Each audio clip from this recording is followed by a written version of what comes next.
real quick, before we get started, I gotta ask, have you ever had a reoccurring nightmare? Like just a dream that you've had since maybe childhood that, whether it has like a related threat or related setting, you know, it's just something that you can recognize you've had this multiple times. I've had that, and, you know, Jurassic Park plays a huge role in that, funny enough. And, you know, I found something that actually brings my dream to reality, my nightmare. Yeah, my nightmares are real.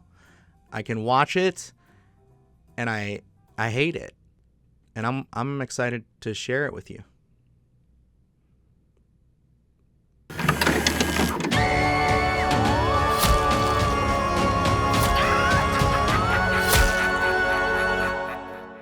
Good evening, campers, dreamers, and babysitters, and welcome back to another video. This time, I want to talk about Jurassic Park. Yes, Jurassic World Rebirth, the latest installment in the Jurassic franchise, is hitting theaters, or has hit theaters by the time this video goes live. But man, this is something I've been really looking forward to, and this constant question, this reoccurring, you know, thing keeps coming up every time this franchise rears its head again. Is it going to be rated R? Are we ever going to get rated R scary dinosaurs again?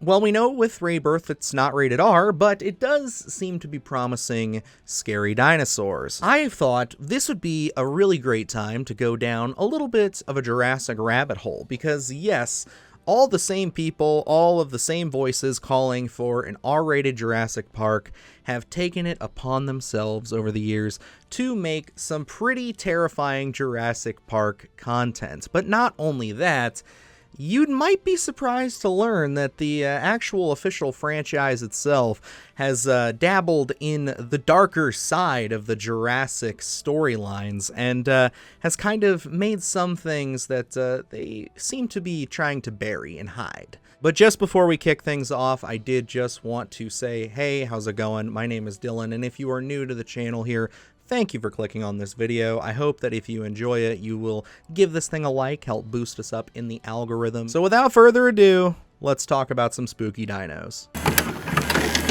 First things first, I want to dive into canon events. Yes, these are some of the things that are still technically canon, or at one point were before we got into the whole Jurassic World universe type stuff here.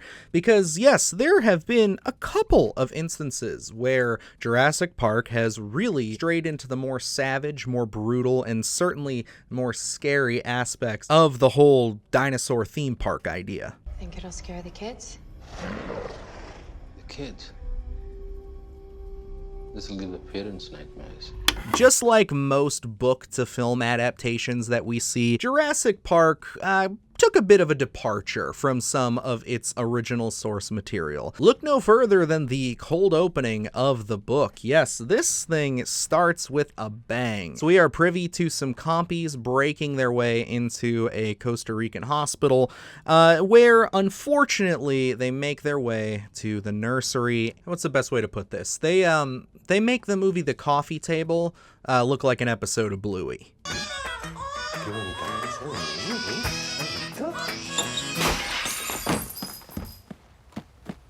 Whether you're reading it on the page, or you're listening to the audiobook, or even watching this little YouTube video here, yeah, this stuff just, it unsettles me to my core, and it did long before I was even a parent. I love the way that Michael Crichton kind of sets up the tension here. His descriptions are at times both very, very descript in a way you don't want to hear about, but then also he knows when to pull back and really let the terror sit there. And that's kind of one of the things I really like about the book, is that they take more time. Obviously, you know, it takes more pages to describe large events, but with this, it's actually paced really well and adds a lot more to the terror. The dinosaurs almost feel more animal-like in the books. They feel less like they have less personalities. It's like, you know, the T-Rex is still the T-Rex, but just, again, they can really describe all of these animalistic things that we just don't have time or the availability at the time the first film was made to really show off. But let's just say reading's not your thing, and okay, fine. let's give you something that, even though isn't nearly as scary as the stuff we just talked about in the book, we have to at least mention the Battle of Big Rock, because this is a little short film that Universal put out between Jurassic World Fallen Kingdom and Jurassic World Dominion that really gave me a lot of hope for what we were going to hopefully be seeing in Dominion. I was really big on kind of having this, if we are going to really do it and put dinosaurs all over the world, I love the idea of a family camping and just having almost this, dare I say, very, 80s slasher movie type feel at first with these dinos.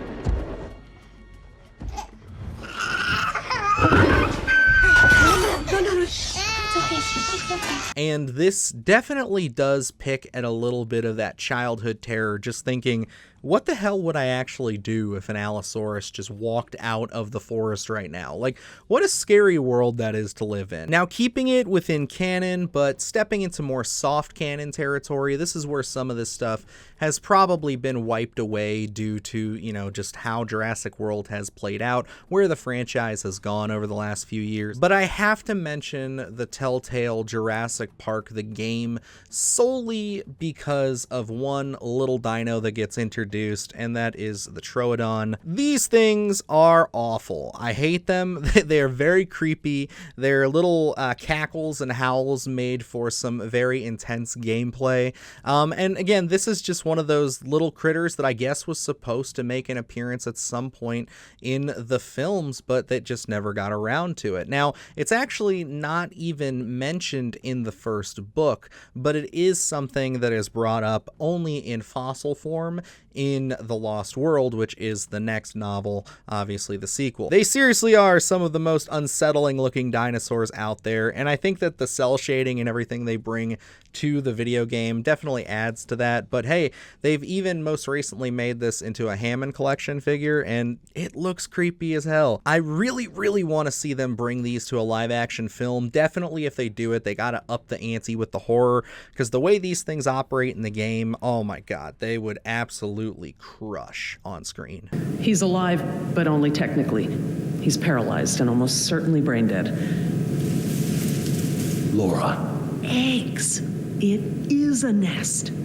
I thought the structure looked like the nest of a cassowary, maybe an emu, but without eggs, I couldn't be sure. And lastly, we gotta leave off on easily one of the biggest swings towards horror that the Jurassic Park franchise has ever made, and I am, of course, talking about Project Evolution. Evolution, an outdoor haunted maze. This was a Halloween Horror Nights experience. Yes, number 12 to be exact, taking place on Islands of Adventure, aka Islands of Fear, and this is where the Jurassic Park kind of side of Universal Studios lives.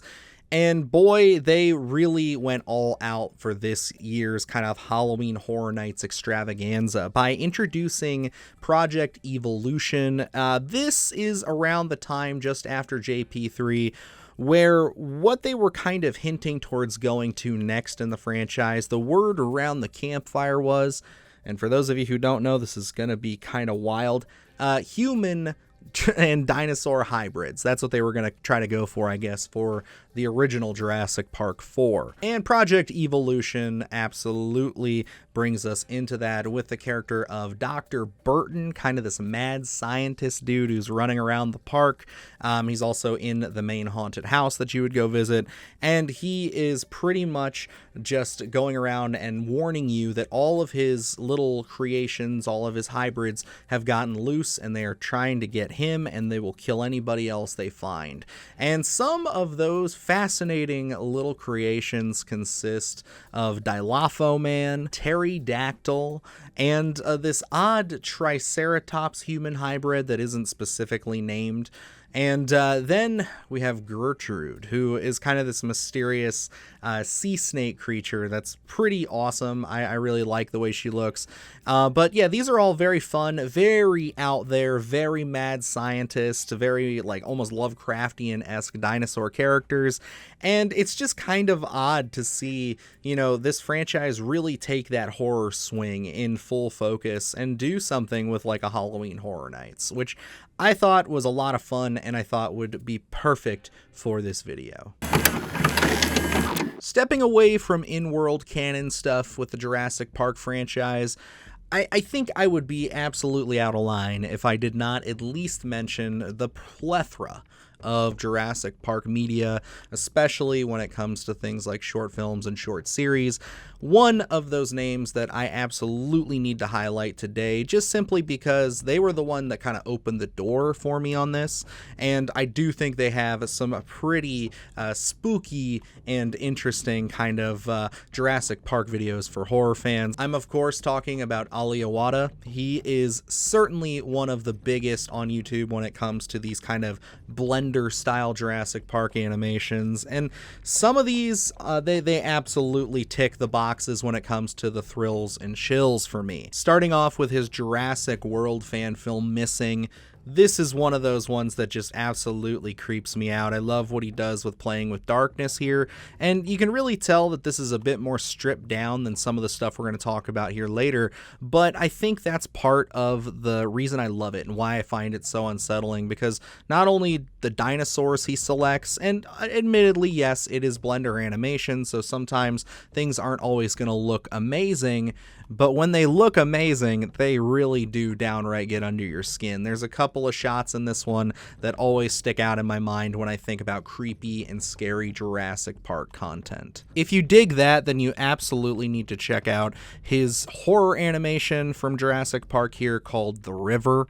There, you guys know I have a thing about water. I have a thing about deep water and what lies beneath. I mean, there are some deeply unsettling shots in this one. There's some stuff that just makes my palms sweat. And yes, it's animation, but it looks even better than it did in Missing, and there are some really stunning visuals, if I do say so myself, some really creepy Spinosaur shots. I love the way that he builds tension with these, and you really sit in these moments. There's a lot of stuff with the walkie-talkie that's really great.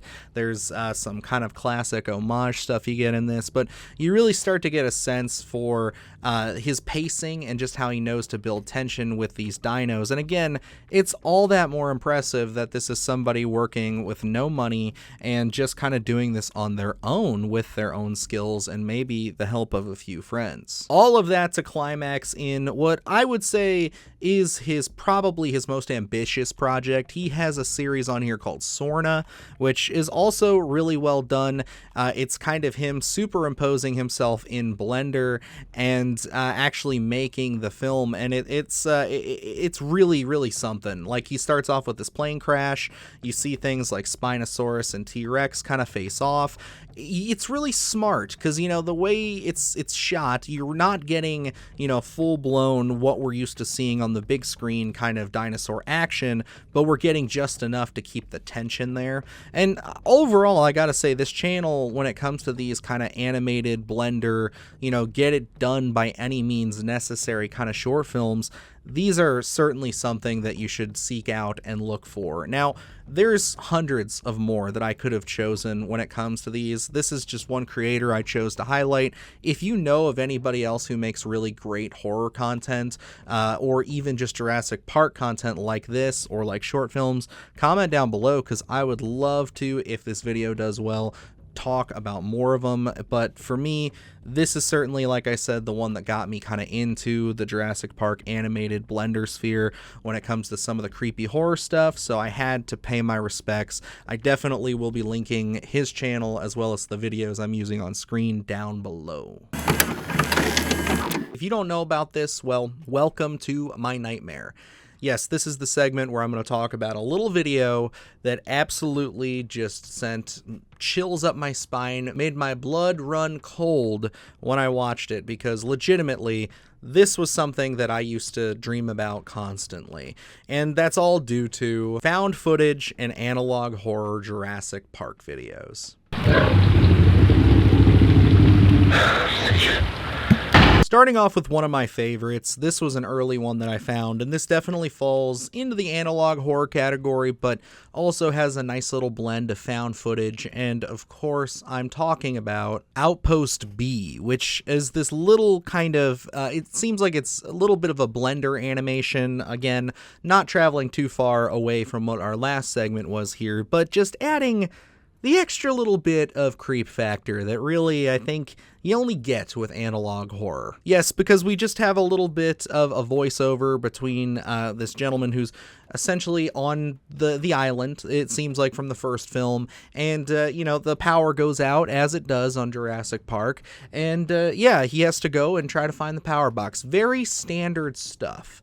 But where this thing really kicks up when it comes to the tension and everything is that, yes, it's raining, everything's going haywire, and when he gets the power where he thinks is about to come back on, or everything starts to come back on, he notices that the paddock next to him is just completely ruptured, and yes, folks, it's of course, it's the T-Rex.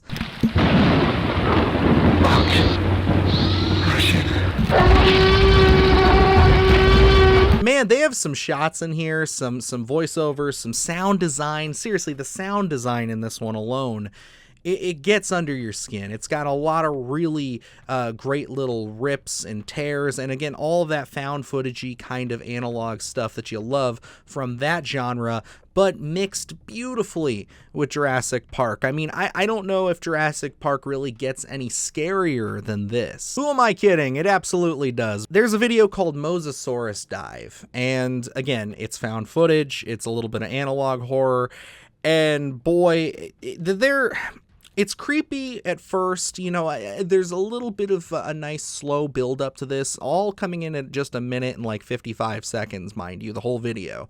But it's a little bit slow there. We only see little flashes, little glimpses, but it just does enough to really make you feel like at least most of this footage is like actually taken from people swimming around towards the bottom of the ocean. And oh my God, the sound of the ending of this, the just Leviathan howl as this Mosasaurus attacks the people that were watching their perspective. Oh my God, it is some unsettling shit.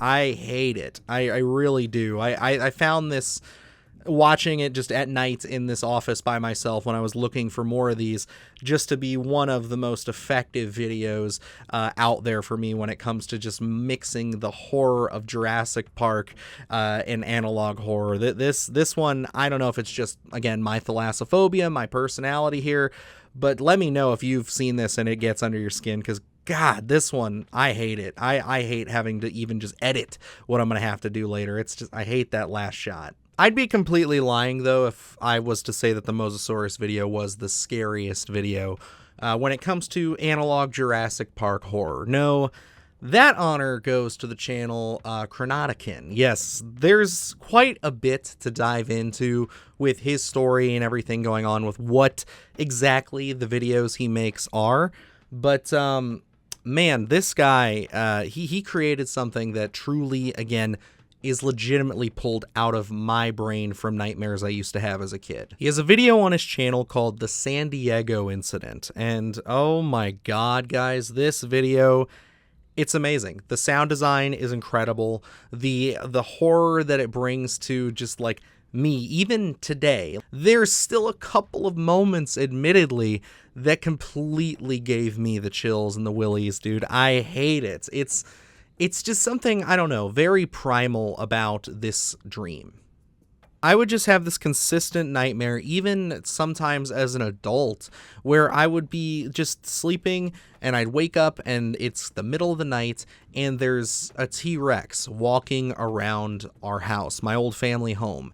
And it's the shots, man, it's the shots in the windows. Those are what do it for me, because that is what my nightmare was.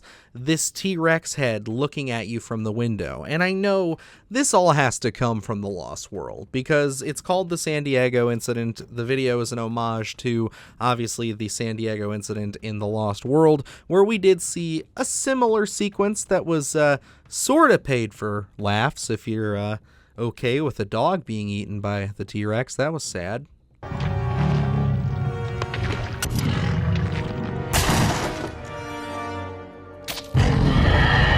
But I don't know, man. This video has just literally unlocked this special kind of fear in my brain that I just thought was always going to live in my nightmares. And that's a surreal experience to tangibly see something that you've dreamt of. And it's just, it's something else. I remember very vividly the first time watching this. But where the craziness actually goes up to 11 for me on this is when you find out about this creator, Chronodicon, and the fact that they've made all of this using an app on a PS4, PS5 called Dreams. Now, I'm familiar with Dreams. I used to play Dreams with my friends, and, you know, it's a very fun little creator, but the amount of work that went into making even just these little animations, let alone the fact that this guy was working on a full-blown game that you'd be able to access in Dreams called Jurassic Park Operations, which would have given you the ability to basically play the survival horror game in the Jurassic Park franchise that everybody's always wanted. You know, we have Trespasser and things like that, but this would have been the modern take. And I mean, it's quite fascinating. It's a fascinating story, and I highly recommend you go on his channel, look at the videos, look at the story, the explanation for what happened with it and how Universal shut it all down, and then miraculously is coming out with their own game. Yeah. Funny how that works, right? You know, not saying that they copied him or anything. You know, he's not even stating that himself.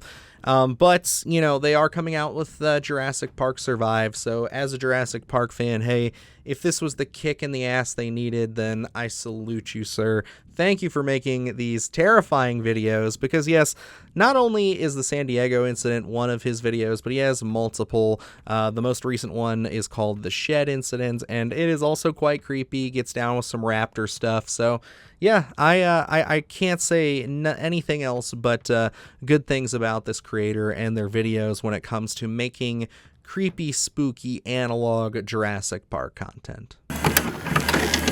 Well, there you have it, ladies and gentlemen. There are just a few of my favorite horror-based Jurassic Park videos, you know, stories, legends, lore, all kinds of stuff that just really, I think, emphasizes the importance of Jurassic Park needing to have some of its roots still in the horror genre. It's great that this franchise appeals to children. I was a child when I fell in love with it, and I think that that is an important balance that we do need to keep when it comes to this franchise. But I'm also completely open to the idea of having some scarier Jurassic content. And if this stuff that we went over today shows you anything, it just shows that the appeal is there. And I think there is a wide margin, especially of the older generation, the older audience, that would really like to see Jurassic Park maybe get just a tad bit more scary. But hey, even if it doesn't happen with Jurassic Park, I think just in general, we really need to find another dinosaur-esque franchise that we can kind of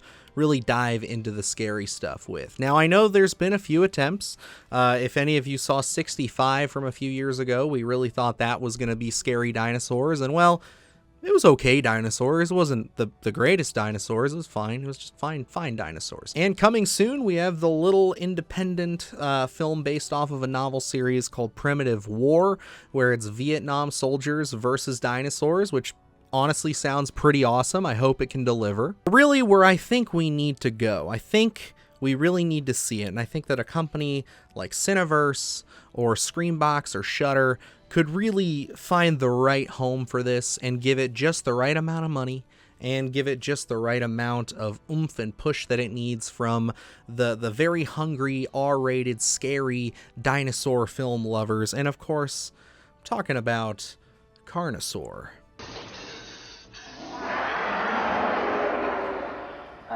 That's really fabulous.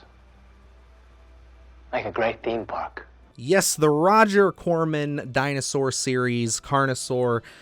we need to see a return. We need to see them come back and try to make some, you know, scary low-budget dinosaur movies again, because those first two films especially are a good bit of fun. And hey, the first one's even based off of a book, so they were trying at one point to make scary dinosaurs a thing. And, you know, the films we have, they're very dated, they're fun, they're cool, but I really think there's something there. I think, you know what, whoever's got the rights, Roger Corman's family, whoever has the rights to this, give me a call, give me a buzz. I'll pitch you. I got a Carnosaur pitch. I think I can do it. We can make scary dinosaurs. Oh God, I need to stop doing that. That's like the second video in a row that I have asked a studio to pitch. Oh boy. But whoever has the rights to Carnosaur and whatever's going on with that, yes, please make that a thing, because I think that that could really bring back the balance that we need. But who knows? We could have all kinds of stuff. I see a whole bunch of Jurassic survival games coming beyond just the official ones, and I think that overall, one day we're going to crack this egg. We're going to figure out who's going to step into the limelight and be that scarier dinosaur franchise. And you know what? When that day happens, I will gladly be there day one in cinemas watching it, because I can't get enough of my CGI dinosaurs, my robot animatronic dinosaurs, whatever it's going to be. It's in my blood. It's in my DNA. It's who I am. I love Jurassic Park. I love dinos. And yeah, I will always have a soft spot in my heart for this franchise.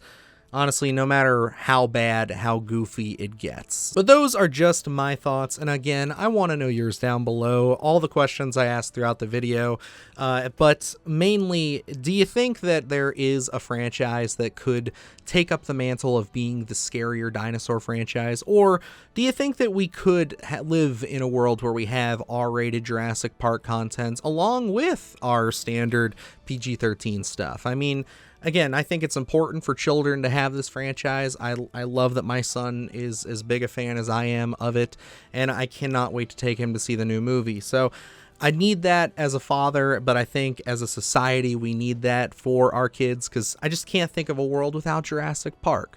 But that doesn't mean we can't get a little harder. So let me know down below. And again, if you're just stumbling across the channel, if you've made it this far in the video, thank you for watching. I deeply appreciate it, and I hope that you'll consider giving this video a like. And if you think we deserve it, please hit that subscribe button. We have more videos like this, and of course, more list videos, reviews, and all other things on the horizon. So that's going to wrap it up here for me. Until next time, folks, I'm Dylan Newell, and remember, stay scared. Do the horse shit, gonna do it live. Cause Splattercast kick it every day they live.